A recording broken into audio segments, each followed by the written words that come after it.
Chapter 80, Life a Gamble. Garasara.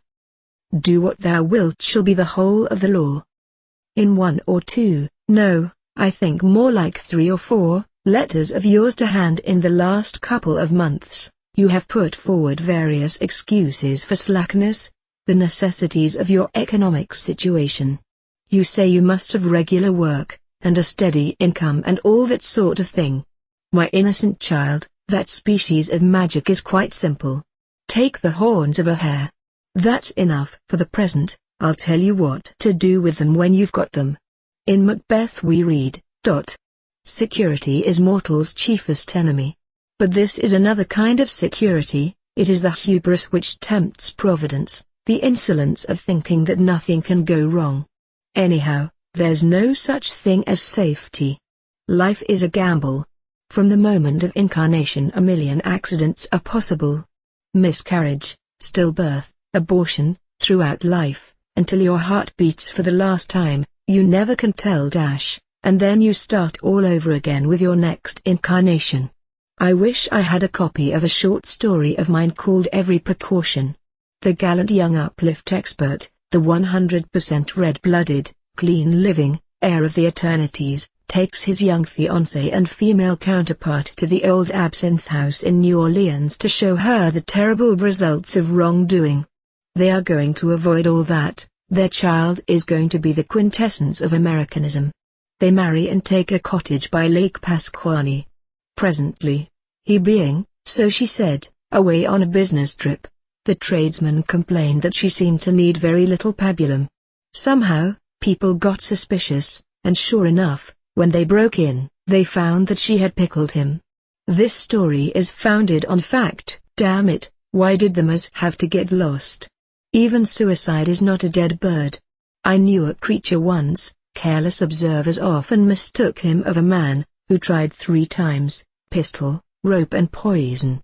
Something always went wrong. Like the Babbacombe murderer, who went to the scaffold 3 times, and lived to a green old age. Finally he did poison himself, by accident, when he had no intention whatever of doing anything of the sort. Where's the Book of Lies? Ah, here we are. It is pure chance that rules the universe, therefore, and only therefore, life is good. 1. Then, is it mere fatuity and folly to make plans? Was not the 9th Atu, the hermit, also at one time called prudence? 2. Of course. Abstract philosophy rarely coincides with common sense. We should plan as carefully as we can, but we should always allow a margin for every conceivable accident. Nor should we trust to luck, like England, when she goes to war. Bret Harty has an admirable story, The Outcasts of Poker Flat, in which the bad man, the crooked gambler, gives his life for the safety of the rest of his party, and winds up all with the remark, life isn't in having the luck of the cards, but in playing a poor hand well.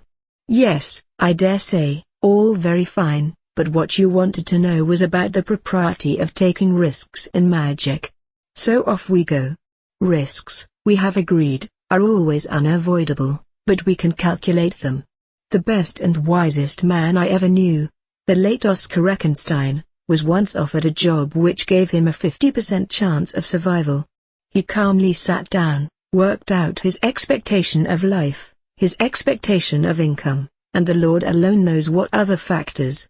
It came out that the pay offered was £1,000 or so less than he might expect normally, so he turned down the offer.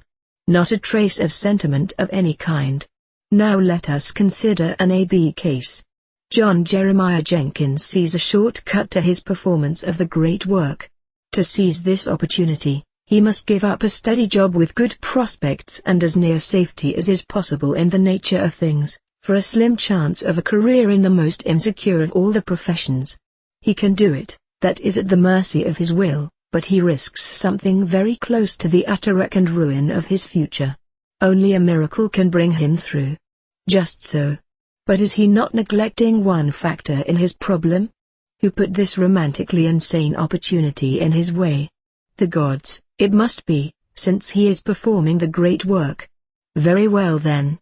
It is up to them to watch. He shall give his angels charge over thee to keep thee in all thy ways, in their hands they shall bear thee up lest thou dash thy foot against a stone.